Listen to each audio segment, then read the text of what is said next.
there will be a total change in universal life. What you will see is when you have seen a picture of the third eye. Now, okay, you're all familiar with this picture. In fact, Penny had color copies made of it. What you will see, and I'll show it to this side in a minute, you will see that it is the center part, the center circle of the eye, which is going on fire right now as we're sitting here. And it is being hit by energy that, according to the astronomers, is racing towards it at 400 million miles per hour. Can you imagine such a thing? See, it's that center eye there. Can you see that, John? Okay. And that is what is going like... I see it. No, she saw it.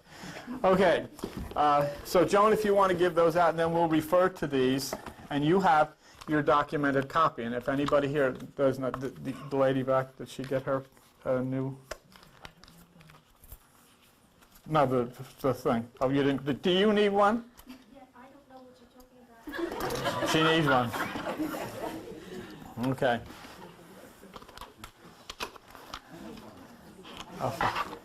A folder.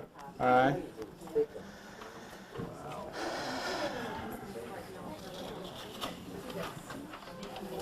You know, they had this on World News tonight. It's been everywhere. CNN. It was on channels.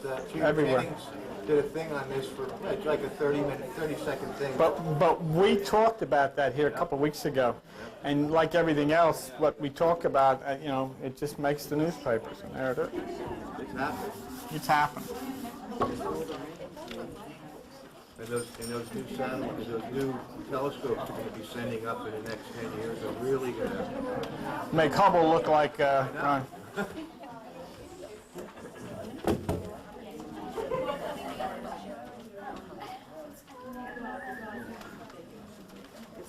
Now, the point that is important for you to understand is that we just finished talking about this. If you remember, we started talking about the discovery of the 8 planets, and the 8 planets showed up in the newspaper.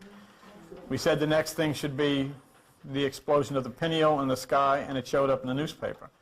And we told you now we have to wait for the eye to light. It's lighting, and it's in the newspaper. Now, what else do you want me to tell you? What's next?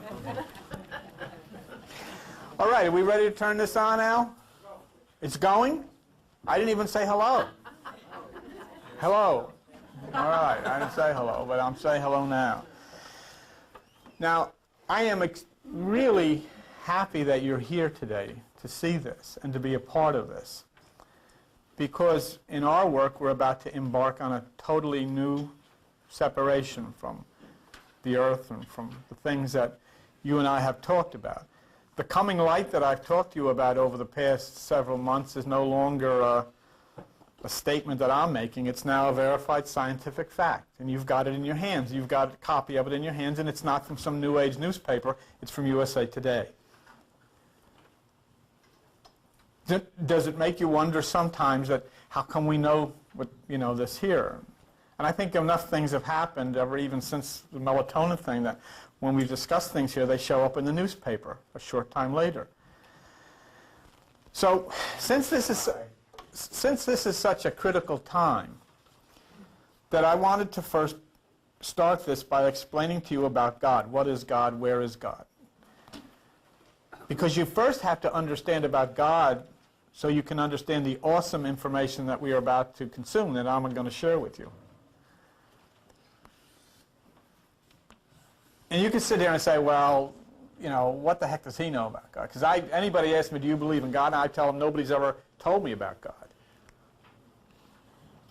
People have explained to me about what their belief is when I don't agree with it. And religious people have told me what their church believes, and I don't agree with that.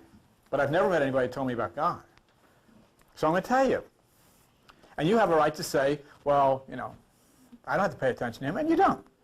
It's not necessary. But so that we can get on to these awesome things, and they are going to get more and more awesome. I mean, I should think a chill should run up your spine. Something awesome has happened. I don't think there's another group probably in the country that knows that that nebula is the single eye of God, the pineal gland of God, and that to sit and wait for it to explode in light as the pineal gland does inside of the human brain And then all of a sudden, here, I thought, initially, well, maybe in a few months or 6, what did it take, 2 weeks? Look at that again. There's even a little arrow where the scientist shows where the fire has started. And they say it's going to be a ring of fire, and that's the center circle. It's the eye that's lighting. The single eye is exploding in light now, and you have it in your newspaper. I mean, some people say, we want proof. And as you know, I don't tell you anything unless I give you proof. I don't want to hear about anything spiritual or anything unless you prove it to me. Don't show me a book that somebody wrote unless they can prove what they said. And that's why I give you all this documentation. I proved to you that there was the discovery of the 8 planets in the same order that biblically, and in the same order that they flow through these chakras or nervous system of the spine. I proved it to you. And it was in the newspaper. And I gave you the name of every scientist who discovered them, and you have the documentation. And then we said, now we have to wait for the single eye of God to appear somewhere in the sky. And it's in a paper. And it was on the front page of National Geographic, and you have it. And then I told you, I said, the next thing that happens is what would happen in the human brain. The single eye would light. It's lit. And then what happens after that? The same thing that happens in the human mind, the same thing that happens to you and I. There is a complete change of our ability, our understanding, a complete enlightenment, and that's what's coming down upon the earth. I don't know, would you believe me? I mean, I don't. No, you can't until it's in USA Today. I understand that. But it will be. Well, it doesn't get there until it gets in the sky. Yeah.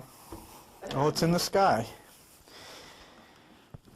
Let me just try to, first of all, about this thing about God. God, there are no words in any vocabulary, in any language, to describe God. The words that describe God are not available to you.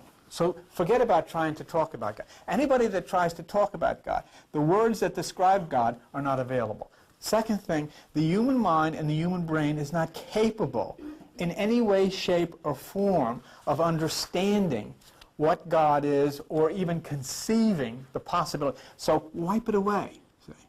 God is totally beyond the ability of any living human being on earth. Let me show you. If you were, and as I said, just walk away from this. I'm not, but say this is the planet Earth. That's fine. Okay? This is God. Right here. Now, the planet Earth is surrounded by things. Planets, constellations, stars, all of these things, and they all have a specific thing to do. And what they do is reflect electromagnetism to the Earth. Okay? Like we were talking with the kids. We have a sun. The sun gives us light because you have eyes. Otherwise, there would be no need for the sun to give light, would there? What's the heck? God would say, we don't need any light. They don't have any eyes. What are they going to see? But you do have eyes, so we need light. It gives heat because if you take a look at yourself, you're not like a polar bear, and you do need heat because you'd freeze. It gives energy to the hammer inside of you so that you can move. And the moon controls the tides, as we found last night. And all of these things happen. Now, beyond this particular realm of the planets, and there is another realm of planet life where people live. And these are people who are very close to you. They look much like you. They act much like you. And these are people who are prepared and who are presently moving and who have written the things in the Bible that we talk about that are hidden, who are ready to assist and who will come on these beings of light. These are also people who have physical bodies like yours, but are capable in the polarization realm of becoming angles of light and then through teleportation arriving here, just like happened in Chicago, in Austria on December 11th when they did that. Okay?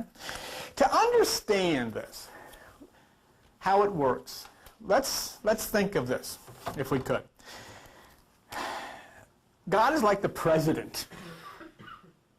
The president does not tell the sergeant how to deal with what's going on in the camp. He has a joint chief of staffs. And this is the next level. which are called angels, the hierarchy of which angels you call in the Bible, it's actually angles of light.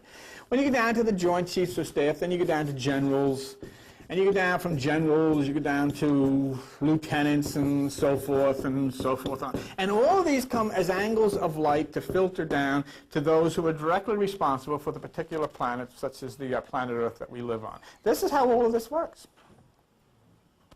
And so when you then start to consider here, you say, well, these are people very much like us. As you start to get out further, they don't look like us. And the reason they don't look like us is because of the environment that they live in is completely different than the environment that we live in. And for that reason, they look different. And we'll just leave it go at that.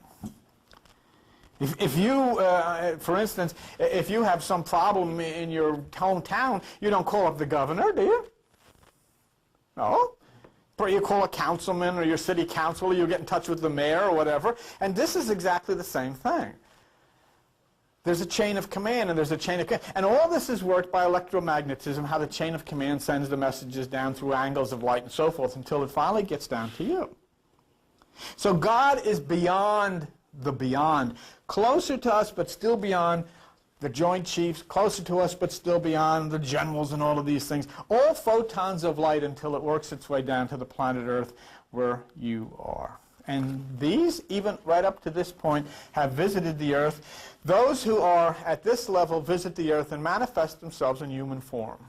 People who you've met, who then all of a sudden say, I met this strangest person. I don't know where the heck they went, but all of a sudden. But you've learned because of the Austrian experiment on December 11th that it is now possible through teleportation to instantly be removed to another end of the galaxy and so forth. These up here do not manifest themselves in human form, but they visit the Earth as angles of light, you know, which is photon. We understand that. They take on this appearance. So all of this is conveyed to you because of what's happening now. And what's happening now is something that was placed into our minds by these invisible realms of light to help you understand a little better organization. Because we're about to embark on a journey of light. And every bit of it will be documented. Every bit of it will be proved to you.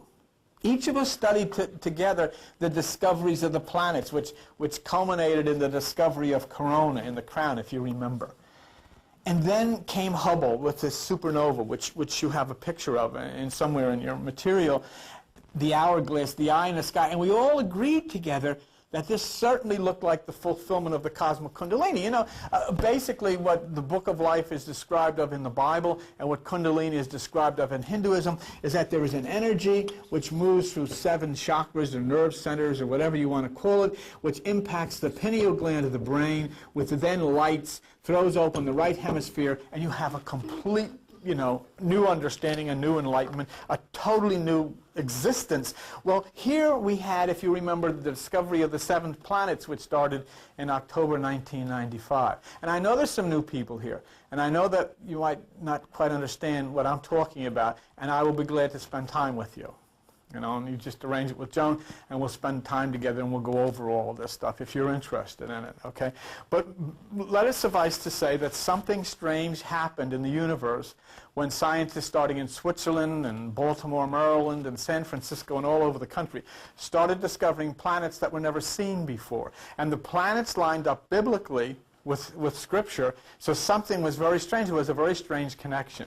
And it culminated in the discovery of the 7th with that which is tuned into the pineal gland of the brain, which is Leo. From then on, after that, suddenly right after that was the discovery by Hubble of the eye in the sky, and then we all said together, wow, there is going to be something happening on this earth when that eye lights up.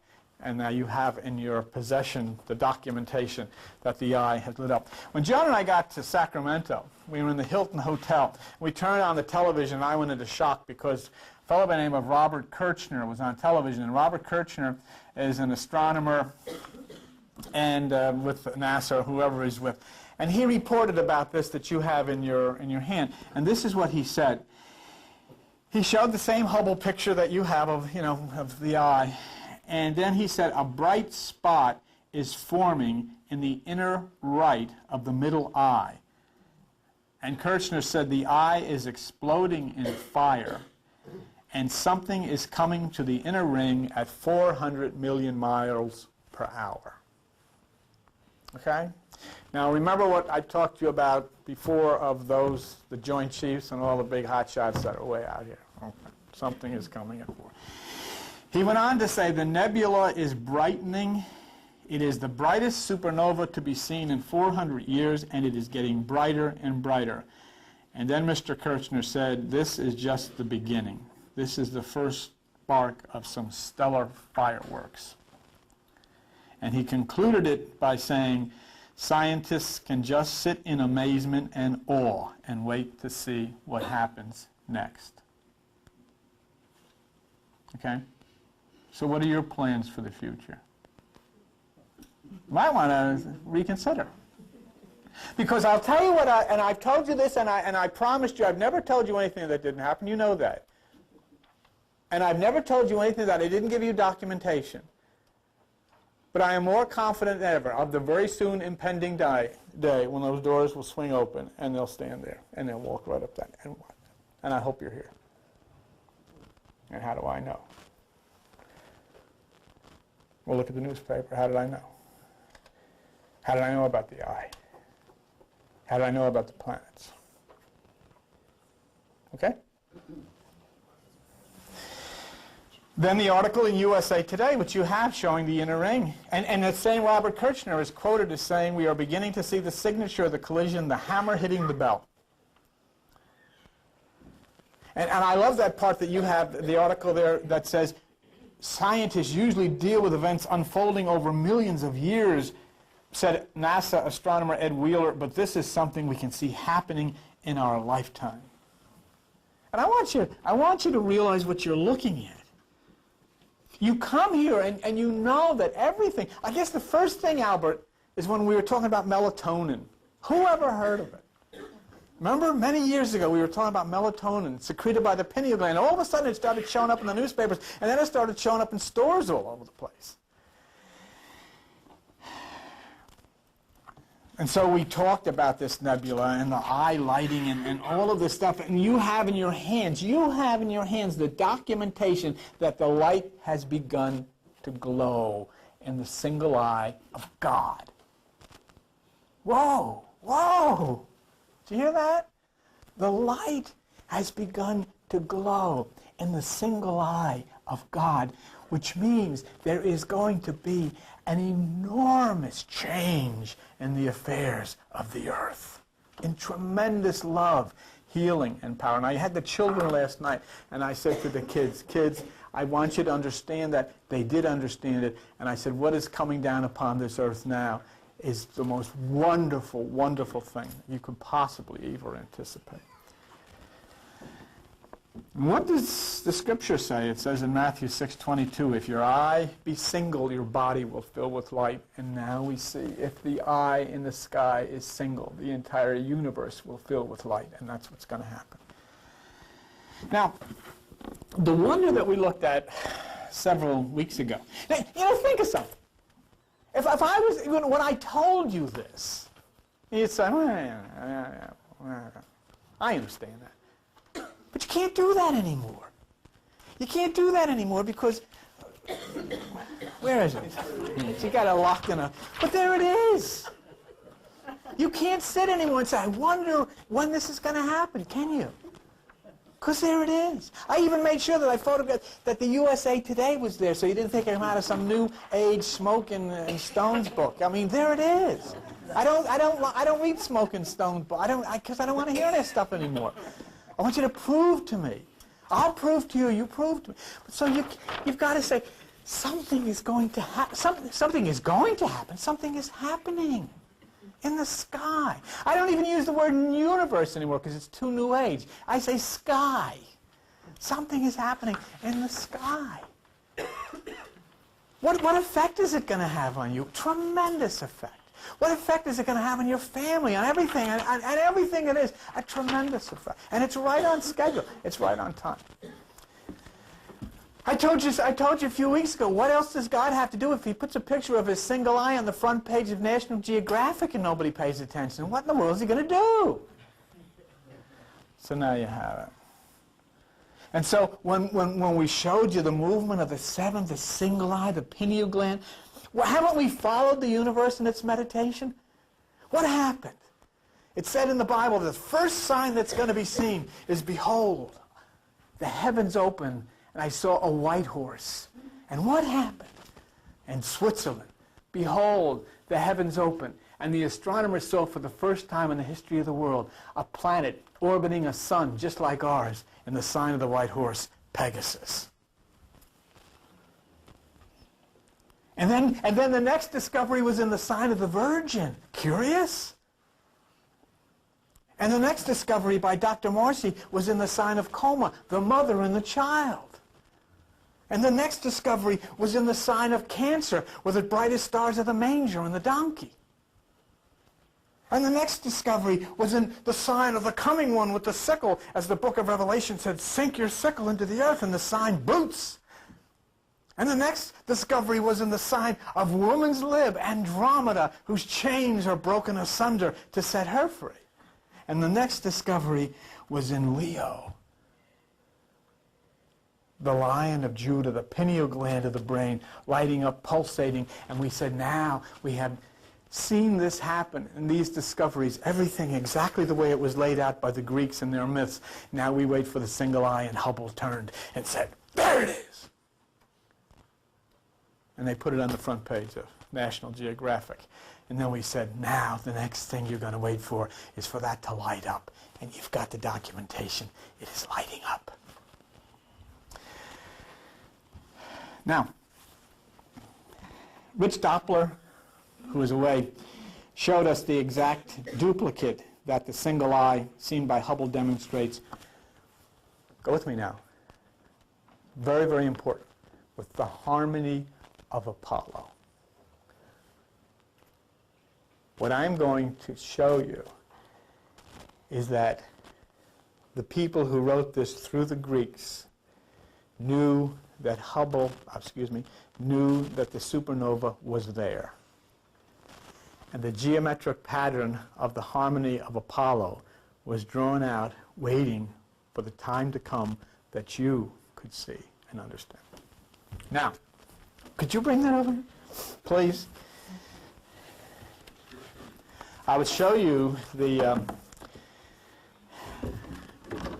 what's so interesting about this is that the gods who are part of this geometric pattern, Apollo, Zeus, and Hermes, exist in mythology only to fulfill the cosmic order. Here, all right?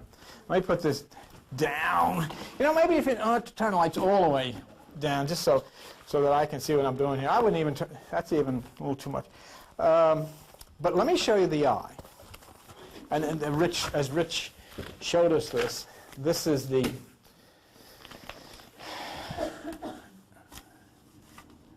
eye, okay? Now, in Greece, okay, each of the gods named has a numerical value. And I'll explain that a little deeper. But in geometrics, it forms design. If you take Zeus as God, Zeus had two sons. One was named Apollo. The other was named Hermes. The geometric pattern, which I'm about to show you, called the harmony of Apollo, was constructed and makes, well, I'm looking for words, but was constructed in such a way that it involves Zeus, Apollo, and Hermes. And this is the interesting part of it. I should put this down just a little bit, okay? You can see that? Now, this is the harmony of Apollo. Let's see if I can put this down. Okay. Let's get that. Well, let me see if I can get that in the center. You got it. Okay? Yep. All right. This is what is called the harmony of Apollo. And the entire geometric pattern, all right, involves Apollo, Zeus, and Hermes. God, Zeus, and his two sons. All right? Can you project it alone so we can get an idea? Yes. It's not showing. Yeah. If you take that bottom one off, there it is. Could you drop it just a little bit? Okay. There it is. That's the geometric pattern of it. What is interesting here is this. I don't know where to stand, so I'm not in your way, but what am I going to do? Is this diagram called the harmony of Apollo truly the same as the nebula? Throw the nebula over that again. On top of it. Yeah, that's fine. If that is, and it certainly looks like it, then what's so interesting is, remember, this geometric pattern is put together by the same people who put together the Bible. Okay? To look at the harmony, we have to look at the harmony. We have to look at Hubble. We have to look at the authors, and there may indeed be a harmony here. A beautiful harmony. And if this is true, then we have broken the message and we've broken the code, and I can relay the message to you that comes from the single eye, which is now on fire.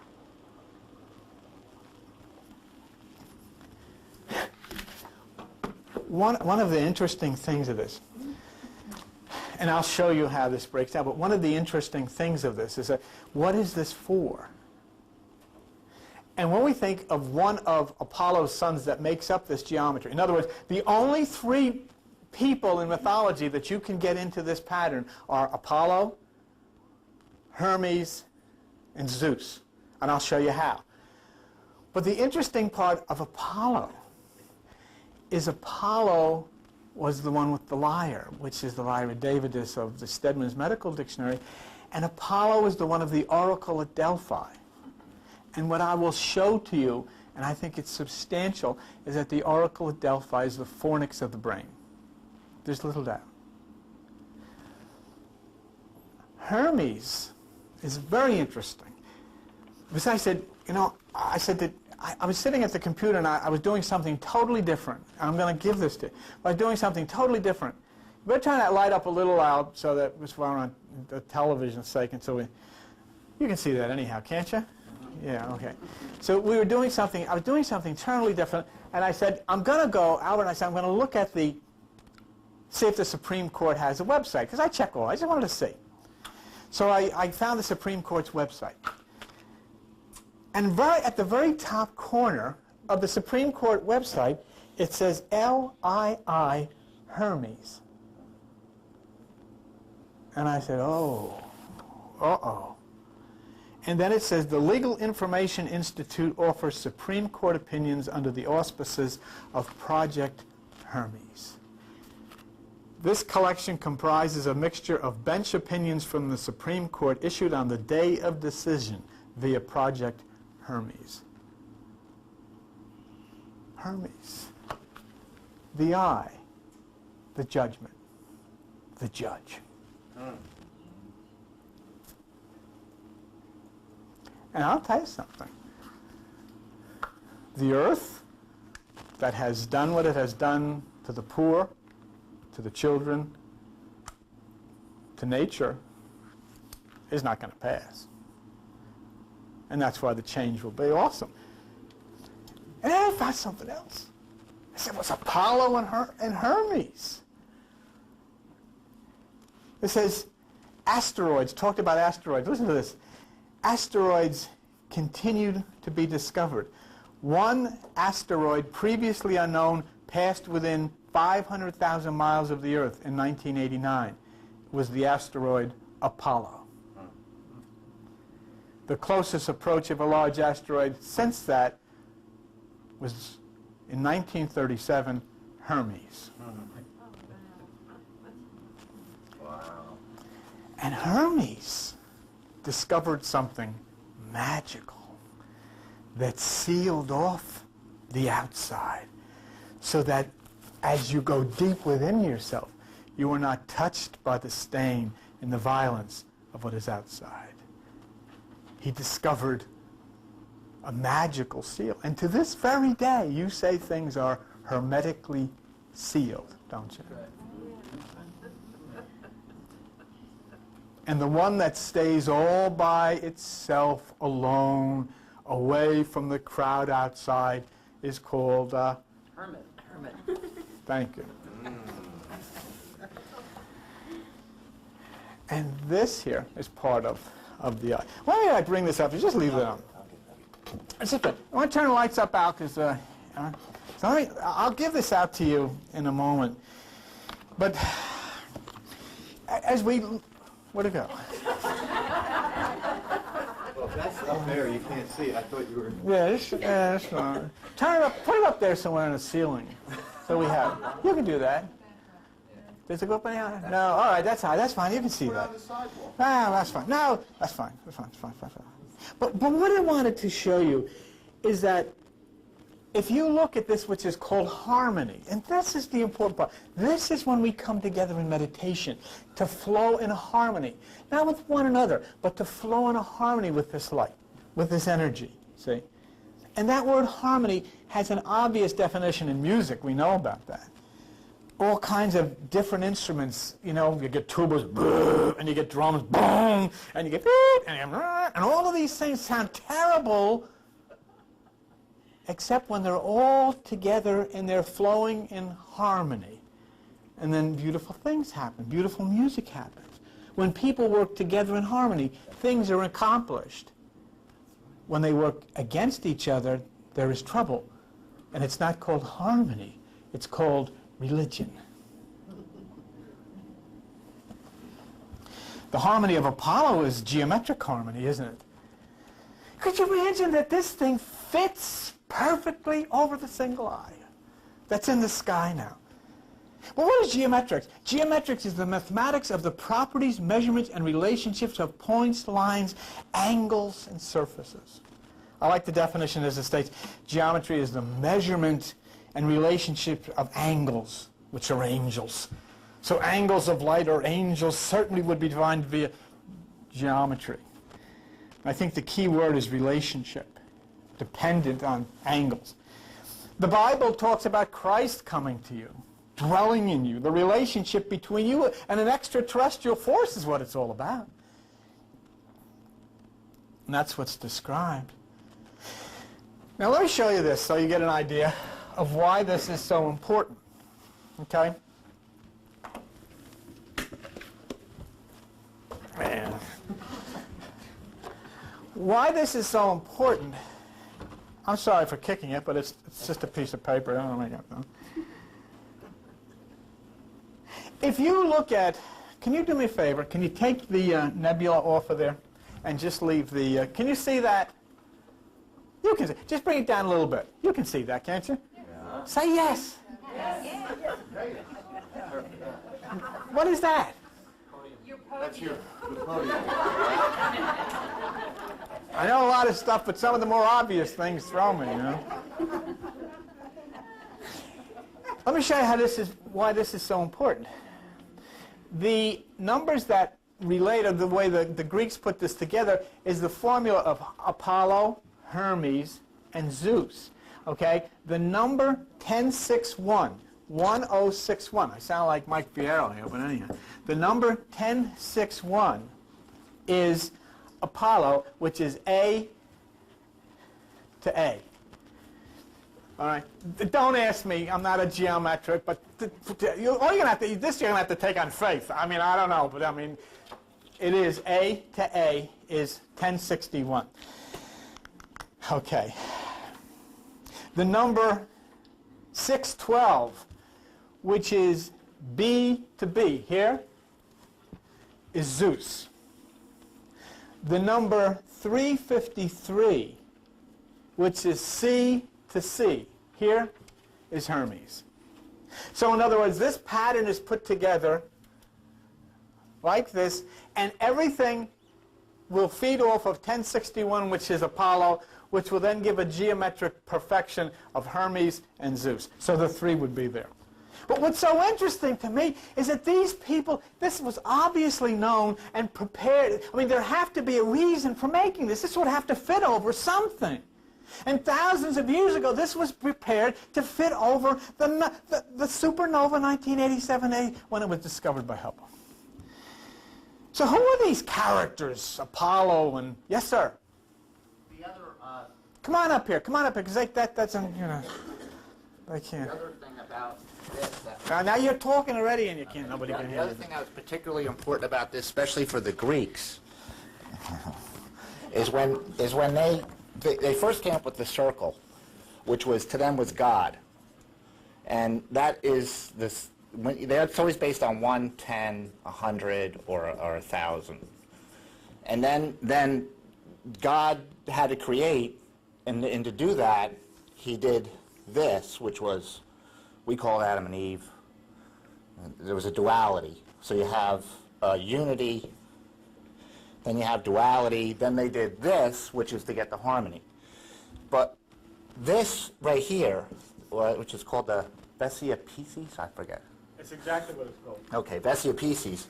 Their thinking is that everything comes out of here. All shapes, all geometry, everything is created out of this space right here. And that's how you get, when you get to this, which is harmony, now you get to 3, and the reason is that this whole thing here, 10 is 1, 2, 3, 4 equals 10 to them. And that was very sacred. And then you go from there for everything else.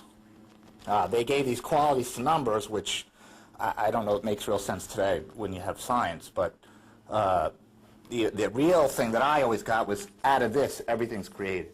And then you lay the Hubble thing on there, and you have the light, and it's just, that's what really blows my mind. Yeah, thank you very much. Thank you. Feel free, I mean, if, you know, the names given to the universal forces, cosmic forces, are expressed in myth. Zeus, Apollo, Hermes. They are Greek personages of the universal force. In other words, Zeus never existed, Hermes never existed, Apollo never existed, but this universal power exists, and that's what they identify. Okay? The same authors who gave us Jesus gave us Zeus. Remember that. Remember that. And remember something about Zeus. Yes? I don't follow you. How did the same authors give this Jesus as Zeus? Greeks did not give Jesus. Jesus is Greek. Go ahead. The word Jesus is Greek. It's not Jewish. It's not English. It's Greek. It was written in the New Testament, which is completely written in Greek. The word Jesus has a mathematical value in Greek of 888, which is the Son. Okay? Now, there's another interesting thing here.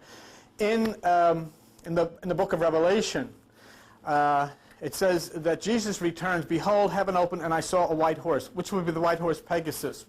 Pegasus was racing across the sky. Bellerophon was on his back, and Bellerophon fell off of his back and fell into the abyss, and so Pegasus wandered around in the dark reaches of the voids of space looking for some place to go, and suddenly he came upon something, and he saw in the distance, and he landed on this cloud, and he walked closely to it, and he saw a stall for horses, and on the side it said the stalls of Zeus. And Pegasus walked in, and Pegasus became the favorite horse of Zeus.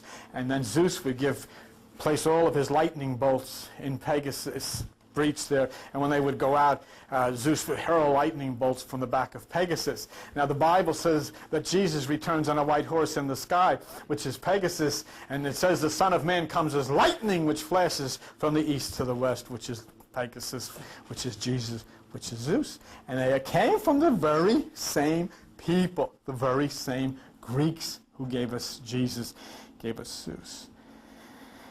So what I am saying here that, oh look, I mean, you lose the Apostle Paul. There was no such person. If you want to use the name, it's Apollonius. John. I mean, where did all these English people come in the Bible? Peter, Paul, and Mary. This land is your... No, it couldn't be. There's no English people that live there. Paul's name was Apollonius. John is Ioannes, I-O-A-N-N-E-S, which breaks down into English to be John. It's Greek. That's why a lot of people say they can't get through the Bible. They say it's Greek to me. It is. It's Greek. Okay. So as we look at Zeus, Apollo, and Hermes and see where they take us, amazingly, you will find a deep relationship between you and this eye in the sky, and the fornex of your brain, the constellation Fornax in the sky, acting as the oracle of Delphi. If you're going to look at the eye, shown us by Hubble, and the geometric pattern labeled the harmony of Apollo, you have to make the very idea connecting these things. There has to be a reason. How can you take a geometric pattern like this, lay it over a picture of a nebula, and go on and say, we're receiving a message of some kind? There would have to be conditions that would have to be met. Number one, you have to be open to a possibility. I don't want to keep it too long, but I'm not in the middle. Can you stay another 5 minutes or something? You have to be open to a possibility. And remember, I'm not here to prove anything to you. I'm trying to say something is happening. I'm giving you documentation of what's going on in your world, in your sky, and saying, God, look at it. Think about it. And that's why we had the kids here last night, because they live here too. They've got a right to know what's going on. I mean, for God's sakes, I said to the kids last night, how many people here know where the bathroom is in your house? And they all raised their hand. One kid wasn't sure, but they all raised their hand. They all know where the bathroom is. You have to know where the things are in your house, but you live in a great house called the universe, and nobody knows where anything is or what's going on. And there are people changing light bulbs up there right now, and nobody's looking. There are lights going on upstairs that weren't there before. So you should be looking at your house and saying, is somebody turning a light on up there? Who puts the light on up there? And I'll tell you something else. Like we finally said, hummingbirds are attracted to red. And those who are coming are attracted to green.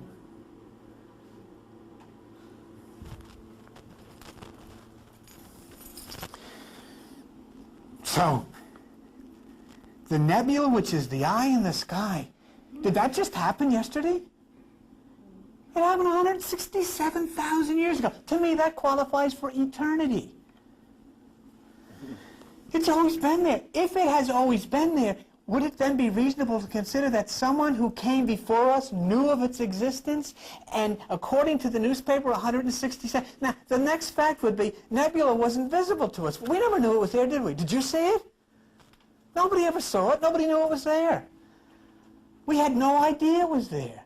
But this was there. Before we knew that the nebula was there, this was there. So, the Greeks had put together geometric patterns that were symbols through mathematics of cosmic truth and cosmic power. But we didn't know what the heck to do with this. We said, oh, this is the harmony of Apollo. So what? Nothing.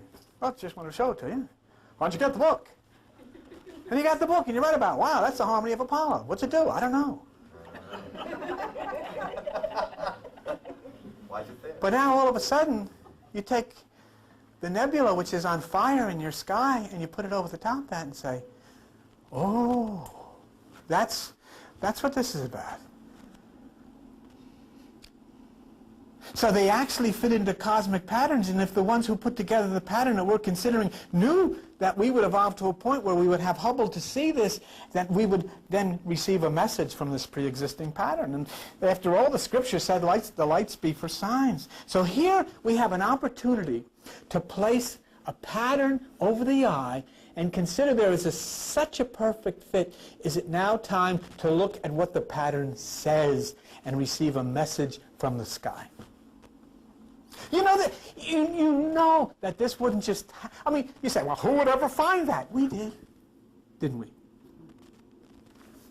And where are we? Are we in New York? Are we in London? Are we in the Oracle of Delphi? Are we in Rome? Where was it? Forking River. Come on.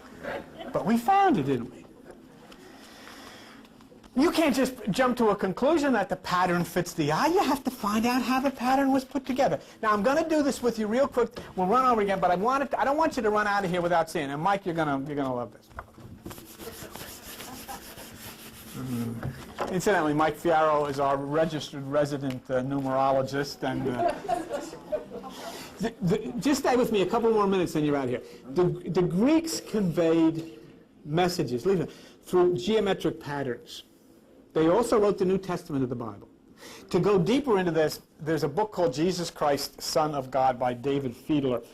But I'm going to refer to a couple of mathematical statements written by Mr. Fiedler, which you'll have to accept because I don't understand it.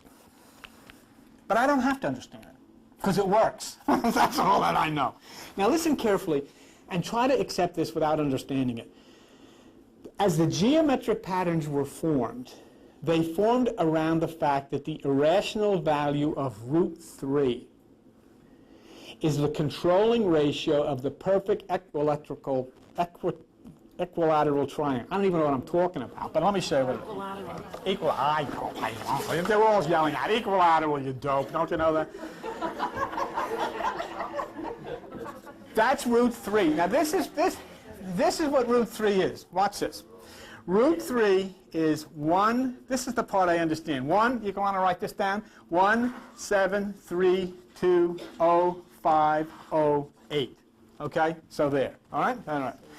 Now the pattern, which is the harmony of Apollo, fits over the eye perfectly. Okay? Apollo, the word, has a numerical value of 1061. Okay? Thus, the message contained and the lines drawn to form the pattern will come from taking 1061. Now, I can't tell you who put this together in Greece or when, but anyhow.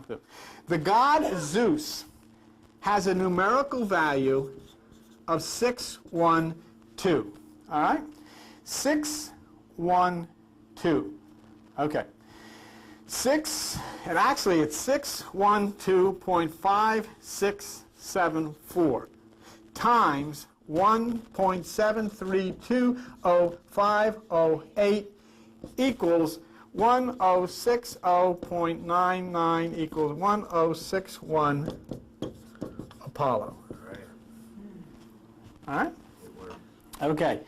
Hermes has a value of 353.666. 353.666 times 1.73200508 equals 612 equals Zeus. Okay? And 612, so you have the relationship here, the geometric pattern, the relationship through this root 3 of Zeus equals Apollo, Hermes equals Zeus, and on the basis of that, they constructed this geometric pattern which fits exactly over the eye, which is the nebula. Indeed, this geometric pattern, then, is the Hubble eye, and we can take the message which is given through Apollo, Zeus, and Hermes. And you keep in mind as we look, now, you know, as I said, I'm not trying to overwhelm anybody. I'm not trying to show anybody anything. I'm just trying to give you a brief idea of how these people did this and where it came from. Working off the word Apollo, they generated Zeus was connected to Apollo. They generated Hermes was connected to Zeus. And then taking the 353 and the 612 and the 1061, they put this together and you lay it on top of the nebula, which is now in the sky, and it fits perfectly. So in other words, forget Zeus, forget Apollo, forget Hermes, except for the fact there's a deep message there from these mythological characters, which is being conveyed through this eye, so that you are aware of what is happening and what is about to happen. And I'll give this to you to give out, Joan, and then I'll get you out of here because you've been patient and so forth. But there is what I picked up off of the Supreme Court website. And so now, one last thing while they're giving those out, I just wanted to tell you this, if you can bear with me for a second. The geometric pattern Listen to me just for a second now. Would you do that? The geometric pattern laid over the Hubble eye takes us directly to the fornix of the brain. Okay? The fornix of the brain. Look here for me just for a second. Just stay with me just for a second about it. The fornix of the brain is a subterranean cave of the brain which is located directly in the center. Okay? The oracle at Delphi was a subterranean cave located directly at the center of the earth. In Stedman's medical dictionary, the fornix of the brain is referred to as delta fornicus because it is a triangular shape. Okay? The oracle at Delphi was a subterranean grotto cave, and on the top of it was a triangular pedestal atop which sat the oracle. And that's where all of the prophecy and all of the truth through Apollo came. And this I'll show you as part of that same thing. So, yes. Yes, right here. Yeah, it is. It is there. It is there. So, I mean, you know, it's really a fantastic thing because, you know, as you know, not only is there a fornix in your brain, which is delta fornix, according to Stedman's dictionary, but there is a constellation called Fornax in the universe, and the brightest star in the constellation is Delta Fornax. And all of these are interrelated. So look up now, and here we go, and it's going to really get hot from here on in. Okay, thanks a lot. We'll see you later. Bye-bye.